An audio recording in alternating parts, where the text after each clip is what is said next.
Yo, what's up mga kalapatids, and welcome back dito sa Jeffrey Lop TV.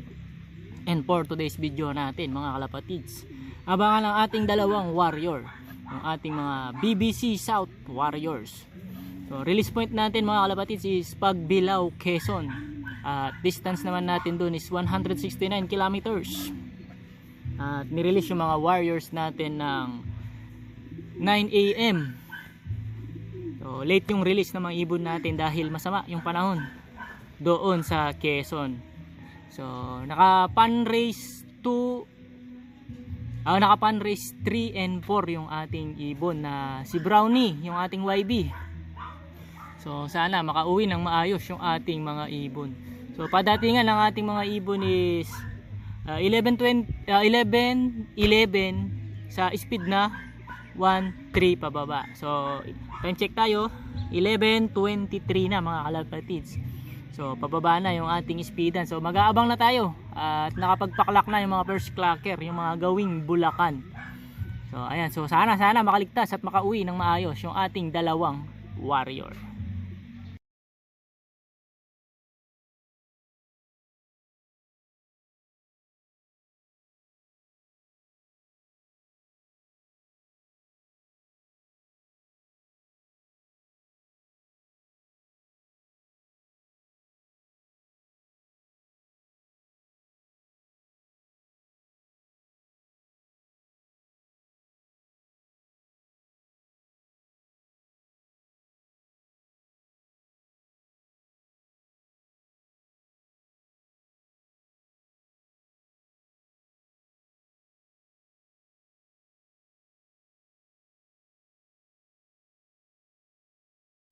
So may isang ibon na tayo mga kalapatids. So, naunahan nung blue bar yung ating kulay brown.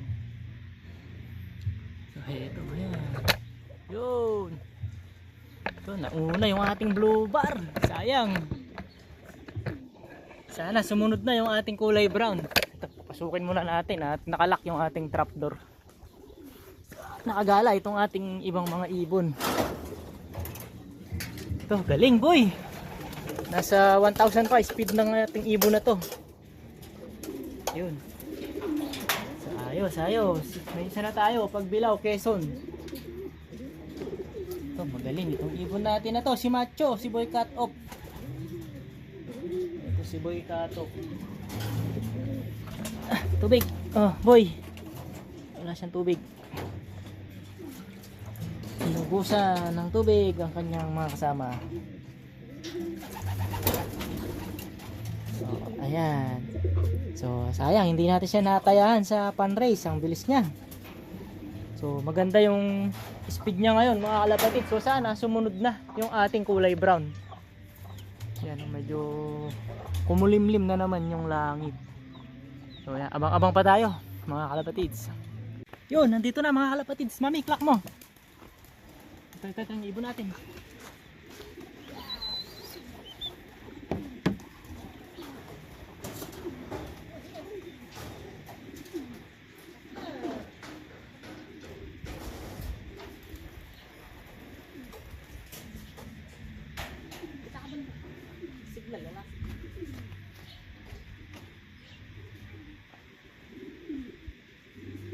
One five,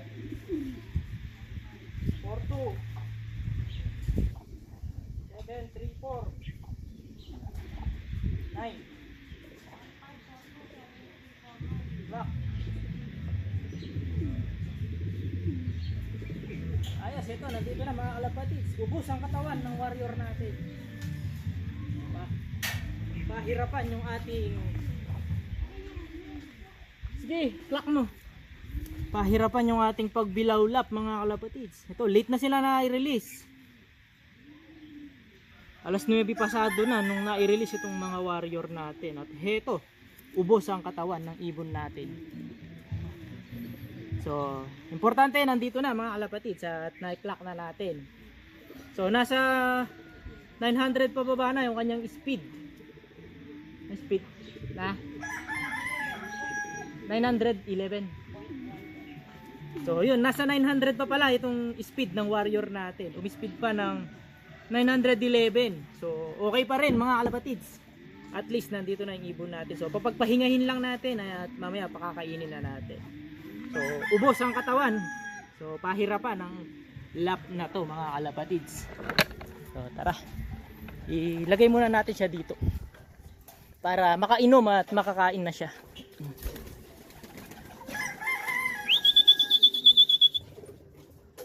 So yan, hingal na hingal yung ibon natin.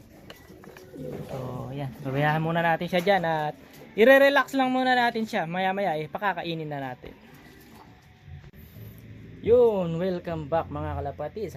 Heto, medyo nakapagpahinga na itong ating mga ibon. Pero itong ating brown na yan, hingal pa rin hanggang ngayon. So nahirapan nga itong ating warrior. So dahil nga late release yung BBC, sobrang nahirapan dahil mainit na nga yung panahon. Pero ganun pa man maganda na rin na ganun ang kanilang release dahil nga pangit yung panahon doon. At training na rin bale sa kanila. So marami pang masasamang panahon yung kanilang pagdadaanan dahil wala pa tayo sa first lap derby. So magpe-first lap pa lang tayo. So marami pa silang susuungin na masasamang panahon. So marami silang dadaanan na masamang panahon. So sana tumulo itong ating mga ibon na to, mga kalapatid. So ayan, nakapagpahinga na sila at napatakan ko na rin pala sila ng reload para makabawi sila ng lakas itong ating mga warrior. So pinakain ko na din at nakainom na rin. So medyo hingal-hingal pa itong ating ibon. Ayan. So hayaan na lang natin sila dyan. Huwag na natin silang guguluhin para dire-diretso yung kanilang pagpapahinga. So ayan mga kalapatid. So good thing is nandito na sila kahit na medyo late yung release. At least nakauwi ng maayos itong ating mga ibon. So fast recovery naman itong ating mga warriors na to mga kalapatids. Dahil nga magaganda yung kanilang kondisyon.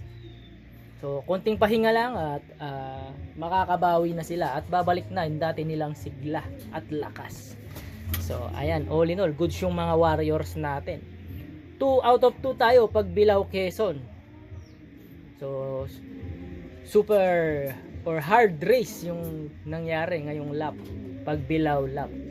So ganun pa man napakagaling pa rin ng mga warriors natin at nalampasan nila itong mahirap na lap na ito or mahirap na training sa pagbilaw. So ayan mga kalapatid. So all in all, very good yung ginawa. So bago ko tapusin yung video natin mga kalapatids, shoutout muna natin itong ating mga tropang kalapatids. Yan, shoutout kay tropang kalapatids Eric Enriquez ng Team Rosario Cavite. Yan, shoutout sa inyong lahat dyan mga kalapatids, mga tropang kalapatids sa Cavite. Shoutout na rin natin si tropang kalapatids na Red Check Lop TV. Yan, shoutout sa iyo idol, yan solid supporters natin si Red Check Lop TV. Shoutout na rin sa inyong lahat mga kalapatids at kay Idol Top Notch Bully TV. Yan, shoutout din sa iyo idol. So gagawin natin ng ibang video yung tanong mo sa akin or yung comment mo sa akin. So gagawin natin siya ng ibang video. Yan, shoutout sa inyong lahat mga kalapatids. So dito ko na lang muna tatapusin yung ating video. Yan, please like, share and subscribe Jepoy Love TV mga kalapatids at mag-comments na rin kayo. And good luck sa lahat ng may karera. And congratulations mga kalapatid sa lahat ng nakapagpauwi na. Lalong lalo na ngayong araw. So ayan mga kalapatids, ingat sa lagi. Bye bye.